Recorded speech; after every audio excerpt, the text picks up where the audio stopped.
makes Australia the lucky country? What do job seeker and negative gearing have in common? What's next for the state of Australian work and welfare? All these questions and more are explored in this new book, Politics, Inequality and the Australian Welfare State After Liberalisation. I'm joined today by its author, Dr Ben-Spies Butcher, Associate Professor at Macquarie University and Co-Director of the Australian Basic Income Lab. Ben, thanks for joining us. Thanks very much for having me. So, how was the Australian welfare state first established? Well, it kind of was established pretty early on, but then stalled. And that's the key insight, I suppose, in Australia is that we had a very strong labour movement in the 1800s. We had amongst the first labour governments in the world. But at the time that they were establishing policies for equality, those policies focused on the world of work. So they were all about being able to ensure that people could get jobs and that those jobs were decent jobs. We had a thing called wage arbitration where courts were involved in setting people's wages.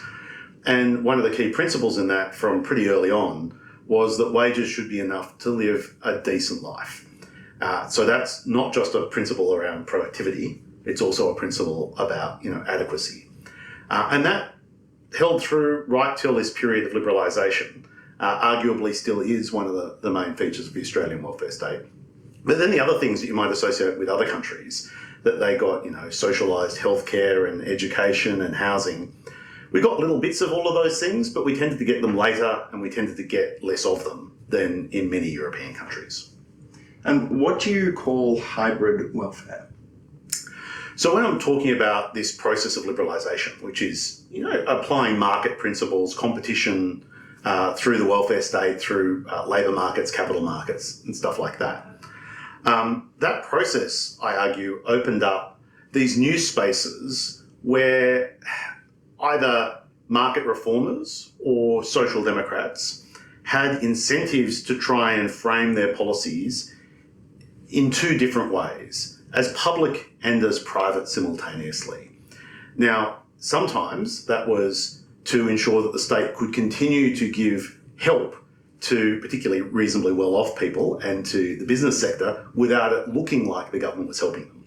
So we constructed policies that, were state action, but were made to look like they were private market-based policies.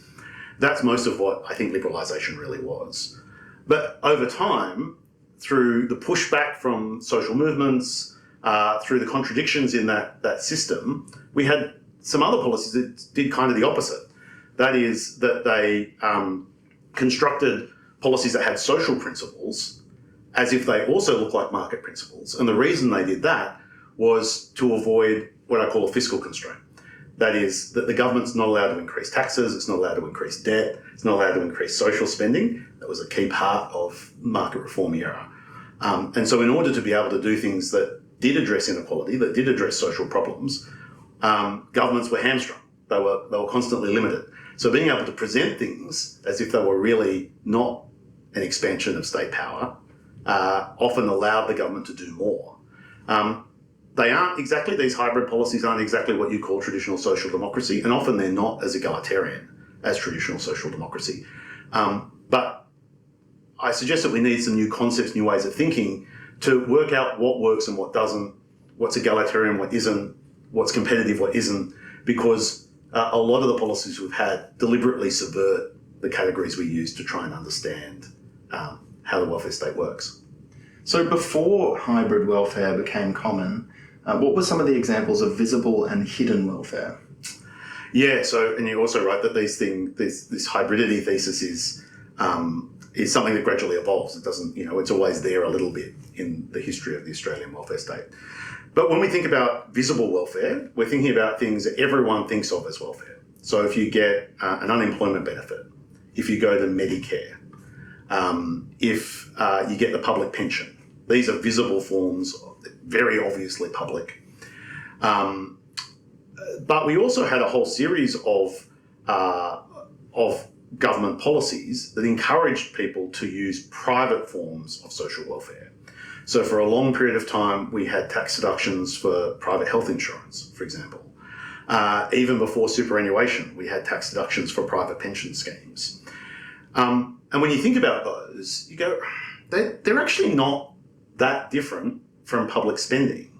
Yeah, they direct resources, they redistribute resources between different interests, they have an impact on the budget in the same way that a spending policy would have an impact on the budget. They create incentives for people to behave in different ways, in the same way that government action is normally understood to do that. So they do kind of all the same things that government spending do, but they're not called government spending, they're called tax concessions. And so they are understood to be shrinking the state rather than expanding it. Yeah. So where the pension requires you to have tax revenues or debt, but you need to have some way of paying for it, and you spend money, and that expands the size of government as it's measured in tax to GDP, spending to GDP ratios. When you have a tax concession, it does the opposite. It makes it look like the state got smaller, even though its powers are expanding. So what about the process of liberalisation? What did that specifically look like in terms of the care economy around health and education, but also around the industrial relations system? You talk a lot about the Breadwinner Model. How does that work? Yeah, so those social principles that I said were embedded in the wage system in Australia, they're egalitarian in some ways, and they were really not egalitarian in other ways. So they import social principles into wages, but those social principles reflect different social values. And one of those values was a breadwinner household, the nuclear family. That is that men got jobs and women stayed at home and provided unpaid care. And that wasn't like a sideshow, that was explicitly built into the structure of how wages were set and how welfare was determined. So when you look at the court decisions that set up this Australian arbitration system, they say, well, what do we mean by a reasonable standard of living? We mean enough for a man to be able to provide for his wife and kids. That's what we mean. And that means that women's wages are explicitly, by law, set below men's wages, because there is an assumption that women are not breadwinners and don't have dependents to look after. In many jobs, women are barred from employment altogether, or they become barred when they are married or when they have children. So in other ways, we build in a pretty brutal system where we have a lot of women who are more or less forced to put children up for adoption. We have people who really are living in poverty because they're outside the social safety net. So that's the model that exists at the beginning of this process of liberalisation. And one of the things I was struck by in looking at this is you have these two great movements that happen at the same time: second wave feminism and free market liberalism. And a lot of the way that Australia is transformed, I think, is the intersection of those two forces, and that we should acknowledge that both of them are happening. That in some ways, the welfare state has become much better. In some ways, it's become much more meagre. And, it's how we understand those forces that I think can help us design strategies to improve it in the future. So what are some of the techniques that the second wave feminist movement used to influence and critique the breadwinner model? And what do they advocate for replacing it with? So, I mean, the feminist movement is then and now is pretty diverse. And so there's lots of different strategies, actually, as are the free market economists who also disagree with each other as well. So these are kind of broad movements. But we're looking initially at just removing those forms of overt discrimination. So the first part of it is, if you go back before second wave feminism, you go back to the suffragettes, just is removing the overt discrimination that says that women are not full citizens and that everyone should have the right to vote. But then you're also looking at getting rid of those marriage bars and pregnancy bars out of the labour market. And there is a long established campaign to get equal wages. And we still see that with the gender pay gap, and the gender pay discussion now evolves out of these decades-long movements to do that, where you have both court decisions and you have legislation that move away from the breadwinner model into a more egalitarian labour market.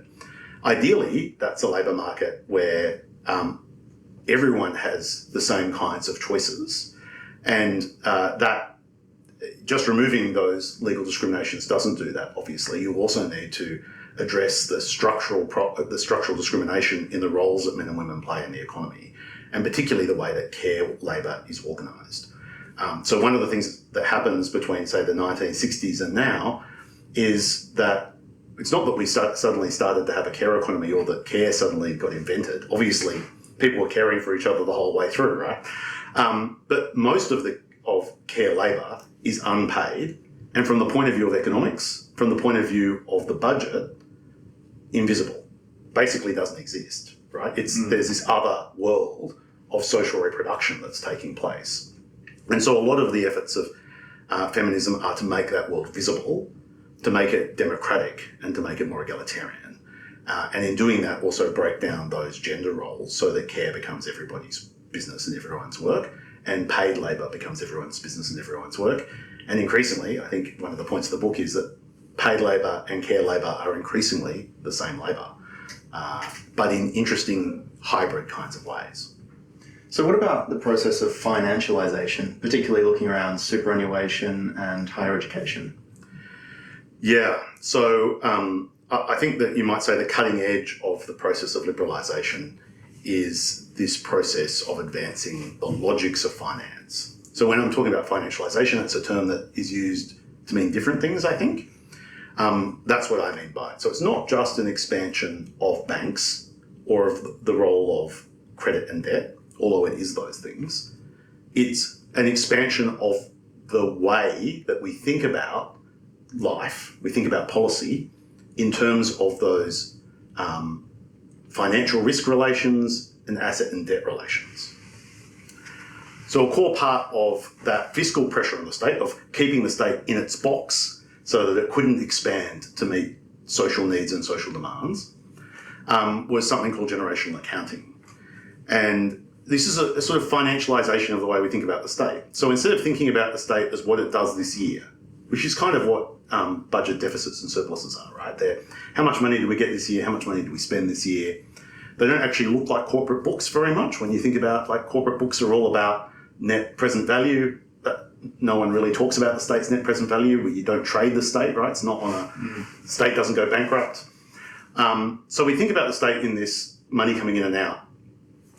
But generational accounting wanted to say, look, you might think that the state has enough money at the moment, but it's actually going to go bankrupt because a demographic change is going to mean it spends more money and get less money in.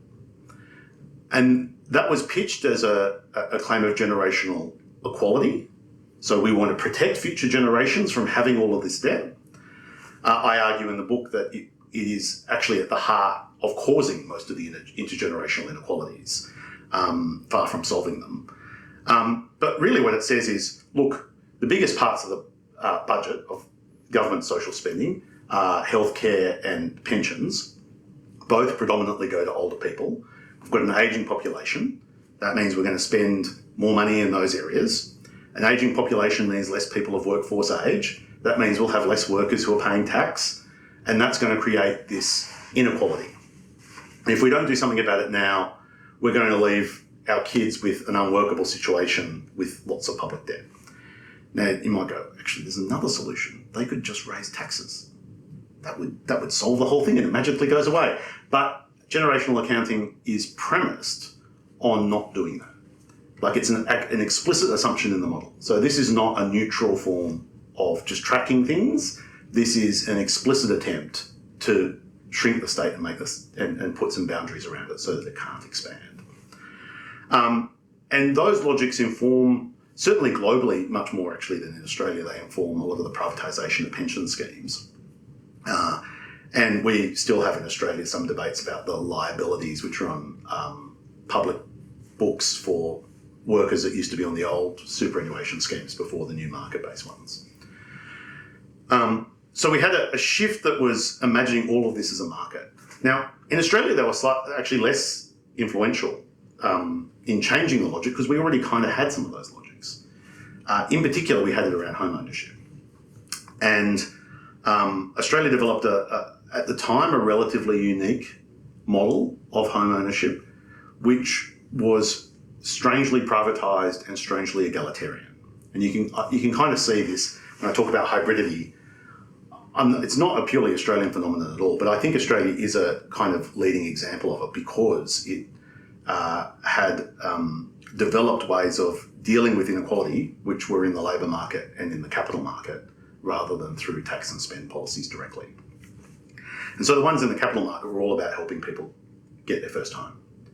and being able to pay off their home across their working life, and then they could retire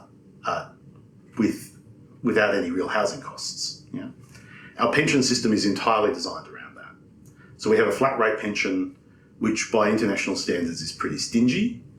For most of its existence, it actually left people on the full pension in poverty.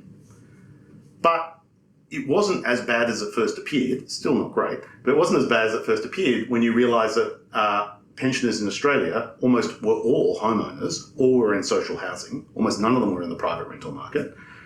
And so it had very low social and stable housing costs. And once you accounted for that, their incomes looked a bit more adequate, often were above the poverty line. Yeah. So we had a system that was all built around that, built around everyone being able to own their own home, great Australian dream. But these processes of liberalisation, they kind of upend all of the protections that were designed to enable that to happen. So they deregulate financial markets. Now you think, oh, that's pretty good. That means that people get access to cheaper credit. Actually allows people to borrow money that couldn't borrow money before. But, you know, I think one of the extraordinary things about our housing market is, you know, we have a debate that's almost entirely about the supply side. But if you look at changes in house prices, they track changes on the demand side. Yeah. So what happens when you give everyone at an auction more money? Turns out the price of the house goes up. And that's more or less what we did.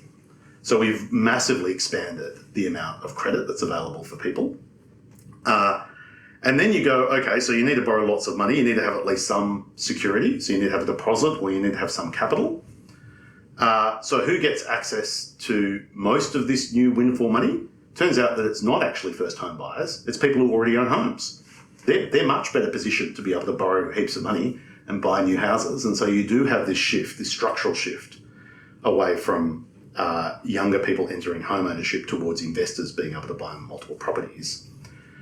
And we had these loopholes in the tax system, which come from these historic reasons about protecting homeowners. Negative gearing and capital gains concession. Well, particularly the capital gains tax concession. So the biggest concession is the exemption of the family home from the capital gains tax. Yeah. And one of the things we still don't talk about, I think, anywhere near enough, is, you know, government after government says we need to create incentives for older people to downsize. Well, we currently pay them tens of thousands of dollars to upsize, because if they have money in superannuation, that comes into the pensions needs test and they get a lower pension. But if they just add an extra story to their house, it disappears from the means test and they get a higher pension. So you do mention that home ownership is a big pillar of retirement incomes policy in Australia, which is quite unusual on world standards. If you look at in Scandinavian countries, they have much lower home ownership, but they have much stronger renter protections. Do you think that the trend of lower home ownership over the last couple of decades is such a bad thing if we move towards that kind of model? I mean, if we end up there, that's great, but they were decades-long fights to get there. And so one of the reasons I argue that we have poor private renters protections in Australia is because so many people ended up in home ownership. So that changed the politics of home ownership. It certainly changed the politics of renting. So it meant that most people who were renting didn't expect there to be in private rental for that long. We also had a larger public housing system. In fact, through all of the mid-20th century up until really the 80s and 90s, public housing, it's not as big as it is overseas. It's never been big enough, but it's certainly bigger than it is now. And that means that there just aren't lots of long-term private renters. And the people who are politically not very powerful, they're socially marginalised. And that, you know, governments respond to that. So what happens? Governments write rules around the private rental market that favour landlords and that don't favour private renters. In Europe, where the vast majority of working people are in the private rental market, there is very strong political pressure to regulate the rental market like we regulate the labour market. We recognise that labour markets and housing markets are different from other markets. They're central to people's livelihoods. And so we regulate them as social needs. That hasn't happened in Australia. We have massively lopsided tenancy rules. You can't get, even if you're reasonably high income and you're paying, you know, for upper market rents, you still can't get security of tenure. You still have to move your kids out of school when the landlord decides they're going to redevelop. That's just not tenable. And so you have all these people who probably don't even really want necessarily to own homes under other circumstances, who are desperate to get into the home ownership market because it's the only way that you can get any security of tenure. And you can see that whenever the market starts to collapse. So when the GFC hits, when COVID first hit, what happens? Homeowners flood into the market to underwrite the risk that investors are holding. So investors get these huge upside capital gains. If anything looks like it's going to happen into the market, it's new entrants of people with big mortgages, people who are extending themselves as much as they can just to try and get some security. They're the ones that act as a shock absorber for the whole of the macroeconomy. And I don't think it's that people deliberately designed it to do that. It's that liberalisation has turned the housing market back into what all the rest of the capital markets look like, which is grossly unequal. Yeah, like if home ownership was distributed like the share market was distributed, maybe 20% of Australians would own a home and everyone else would be in private rental. And when you deregulate all the markets, that is what we're currently returning the housing market back to. Yeah, we're in a slow transition. But it is very slow because people buy housing over their whole life. Yeah. So the beginning of the research I did around this was looking at the generational cohorts going into housing, and you could just see the home ownership rate for each new generation falling compared to older generations. But the overall rate of home ownership was still staying reasonably strong because we had an ageing population. So there were more and more people in their 60s, 70s and 80s who did own their own home. So how is the politics of this changing? Because even outside of housing, the so-called mortgage belt has played a big role in elections in the past. So what do you think is going to happen to the voting behaviours of younger people who previously would have been a part of that cohort, but now are going to be renting for longer? So I think the last two elections, we've seen a bit of a breaking point. Some great research that's being done on election studies that shows both the difference in voting patterns by age cohort, whether it's age cohort or generation, but by age cohort has increased considerably. So the difference, older people are now relatively more conservative and younger people relatively more progressive than in the past. They've always been a little bit in those directions, but that's been massively exaggerated. But when you unpack that and you say, well, what's causing it? Asset ownership is at the heart of it, particularly home ownership is at the heart of it. So yeah, renting is pushing people to the left. One of the challenges is even if home ownership rates might be falling, they're still a majority of the population. And they're the largest asset that those people own. So it's still a pretty brave government that goes out and campaigns to lower house prices. Yeah. And I don't think actually we have any governments who are genuinely thinking of doing that, which is one of the reasons we have a debate that's almost entirely about the supply side. And that is about expanding construction work and expanding the private model. It's not really about resetting it. That is it's just a very challenging political problem. But I don't think it leads to a generational politics that's super antagonistic. I don't think that most young people want to cut the pension. I don't think most of them want to radically privatise aged care or healthcare. So I think there's an opportunity here to expand the security that some people in older generations have access to everybody, rather than to try and take it away from other people. Do you think there is appetite among voters and politicians to take a look at some of these policies that Labor took to the 2019 election and were unsuccessful? Do you think that is something that could resurface in the future? I do. And I think that one of the problems with the way that Labor took those policies to the 2019 election was they didn't follow a pattern that's been really successful in the past. So part of the book is looking at what are the strategies we could use. And in the past, Labor has used this direct trade-off where they say, we're going to get rid of this tax concession for this thing, and we're going to turn it into a new social insurance scheme for the same thing. We're going to get rid of tax concessions for private health insurance, and we're going to give you public health insurance.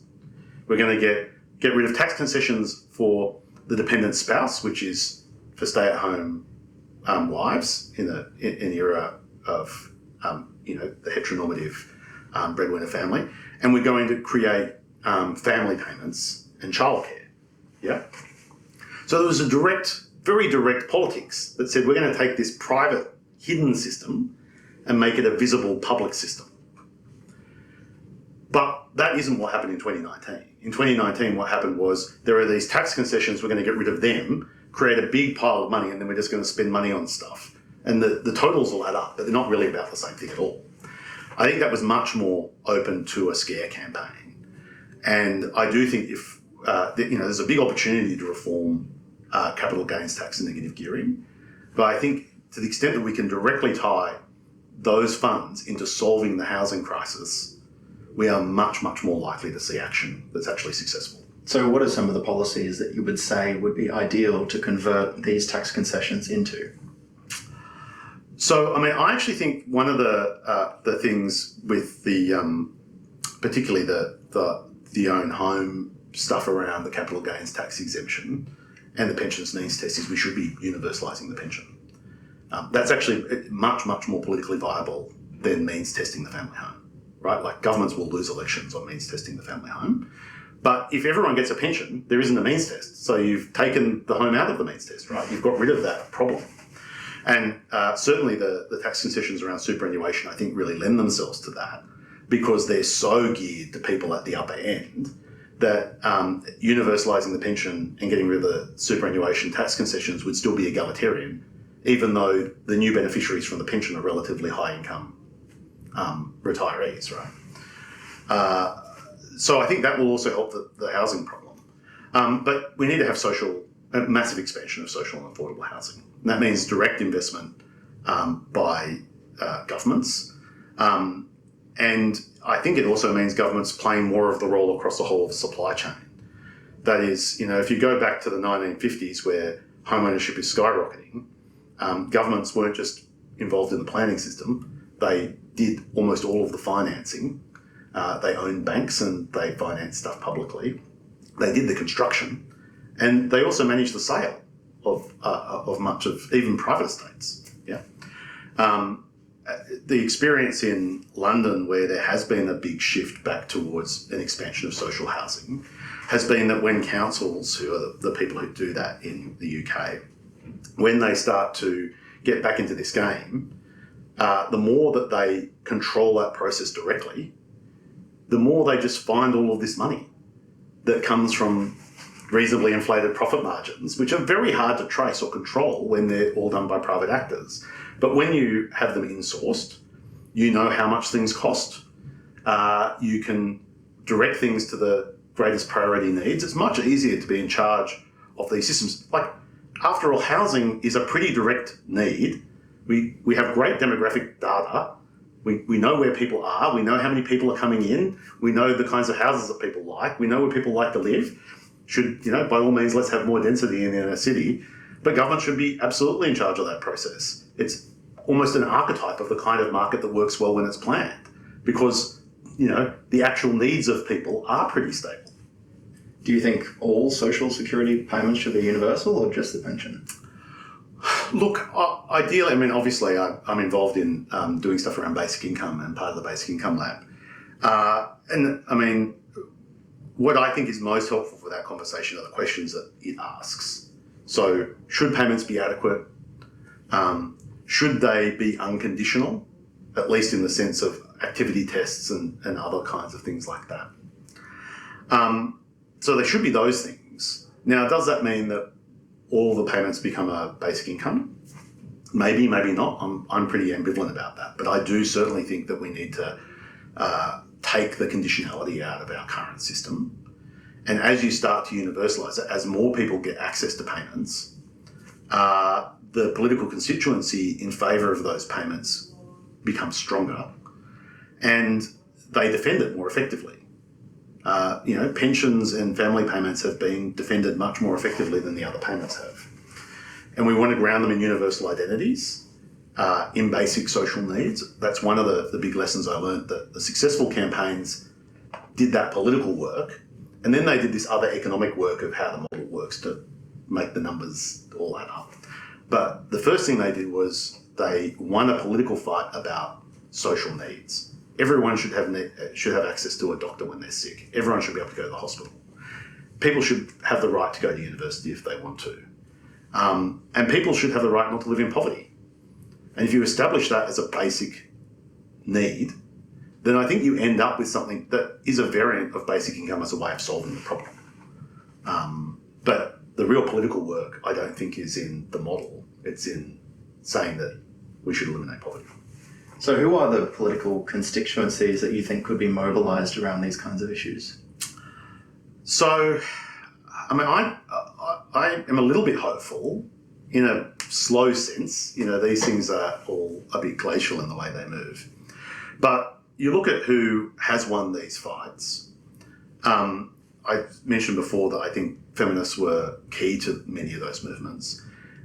It wasn't just as a women's movement, though, although the women's movement was important. It was the union movement as much as it was the women's movement, and particularly the women's movement inside the union movement. You look at, you know, we've had a hollowing out of the labour movement, and I think that has really does compromise some of the strategies of 20th century social democracy and socialism. Like, it is very hard without very strong labour movements to advance those strategies. Why do you think union membership has fallen? Look, I mean, I think there's a few different intersecting things that have come to play. One is absolutely aggressive anti-union legislation, which has made it harder to organise and harder to see the value in unionism. Part of it is a shift in sectoral composition. So the industries that had the highest rates of unionism, particularly in the private sector, have themselves been hollowed out. So you think about and being subject to international competition. So you're thinking about manufacturing, for example, and to reasonably extreme forms of automation. Like, I mean, mining is a fly-in, fly-out enterprise in many places now, not everywhere, but in many places now, which makes it harder to build the kind of solidaristic strategies that you had around mining towns and mining communities in the past. And, you know, no doubt there's also a level of individualisation generally, where labour markets are less stable, we've got larger casual workforces, all of those sorts of things. So, you know, the moves to make the labour market a friendlier place for unions, which has started in Australia, has started in the US and elsewhere, absolutely great. But when you look at where there is still union density, it's actually in these sectors within the welfare state. So I think one of the main arguments I make in the book is that we've traditionally thought of the welfare state as a kind of byproduct of a political battle that's happening elsewhere in the industrial economy. Yeah, so this idea of the welfare state is kind of a compromise in class struggles over the control of industry. So instead of nationalising the economy, we allow a private economy to work, but we use tax and spend to insulate workers and make sure that they can live decent lives. Yeah, but the welfare state itself is it's a sideshow. It's a side hustle to the main deal of class conflict that's going on in the industrial economy. Well, I think the period in the last 30 or 40 years has shown the opposite. That is, the main wins that have taken place in the welfare state have happened through actors inside the welfare state, through the unions inside the welfare state, the nurses union, the teachers union, through strategies to defend and expand the pay and conditions of workers inside the care sector, through equal pay cases, through cases that recognise the value of care labour, through the professionalisation of care labour, and that they have worked both industrially and politically in a way that is not typical of industrial economies, because consumers and producers are so separate. Yeah, so if you're in a car making factory, you typically don't live in the same community as the people who buy the cars. But if you're in childcare, you absolutely live in the same community as the parents whose kids you're looking after. And that opens up these strategies of producer-consumer coalitions, which have been at the heart of many of these successful campaigns, including in industrial campaigns, like of winning wages and conditions, as well as winning government funding to support them. So I think it's that care economy is where we should be thinking through egalitarian strategies. The manufacturing economy still is important, mining, you know, all of that's still important. I'm not saying that they're irrelevant. But I do think that the kind of centre of gravity really has shifted into the realm of social reproduction, both in the sense that that's where the main actors that can win equality are, but also that the transformations that are about rent seeking and about expanding inequality and about profit gouging are all there too, mainly through housing as the site of social reproduction. Yeah. So these struggles from both angles are now increasingly around the spaces where we care for each other, rather than the spaces where we produce physical stuff. Yeah, so you've sort of touched on the fall of class-based politics and the rise of issues-based politics. A lot of this kind of discourse does tend to happen online. So what is the role of AI and disinformation in our political debates these days, particularly looking at our recent experience with the voice referendum? Yeah. I mean, I think specifically with the voice referendum, there's a lot of awful stuff that was said. But at a purely vote basis, it looked actually a lot like all the other referendums that have been held midterm by Labor governments. So I think there was just a bit of, there's a structural issue in trying to change the constitution, which is extremely hard. And that maybe if you want to, the place for radical moving forward of egalitarianism just really hasn't been the constitution. In fact, many of the things that I talk about in the book, the Medicare, which is a marketised strategy, it's not nationalisation, is the result of how conservative our constitution is and how hard it is to change, right? That's the reason that we get half of these strategies, the reason that we have more marketised welfare states is because our constitution makes it hard to directly nationalise things. So I tend to think that with the voice, constitutional strategies are really hard ways of advancing equality. But certainly the AI debates and the debates about automation, they do go to an atomization and a restructuring of power relationships that, but I think at their best can make those care relationships more important.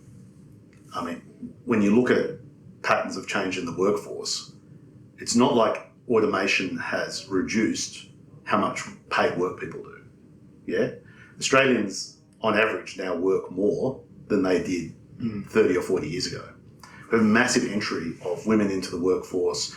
We've had the extension of working lives so that people are working for longer than they did before. They're good things, by the way. I don't think they're bad things. As long as people have got choices over work, work is a great thing.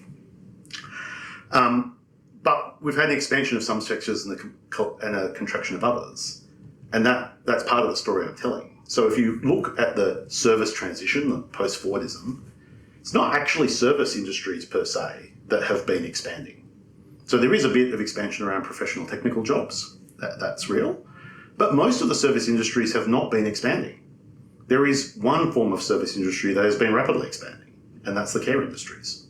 They have massively increased. They're now one of the largest workforces, and they're increasing at one of the fastest rates. And that's why I say, like, social reproduction and care, that this is where the economy is at. This is not a side issue from the economy. This is constitutive of economic and political relationships. And I think AI will see that continue. But I think it also signals these big inequalities in the control of information and the need to democratise those political information spaces as much as these economic spaces. Ben, thanks for your time. Thanks very much. Ben's book is available on Anthem Press. If you liked this video, make sure to follow us on all the socials at Macquarie University Economic Society. To sign up to our mailing list, head to our website mues.com.au. Thanks for watching.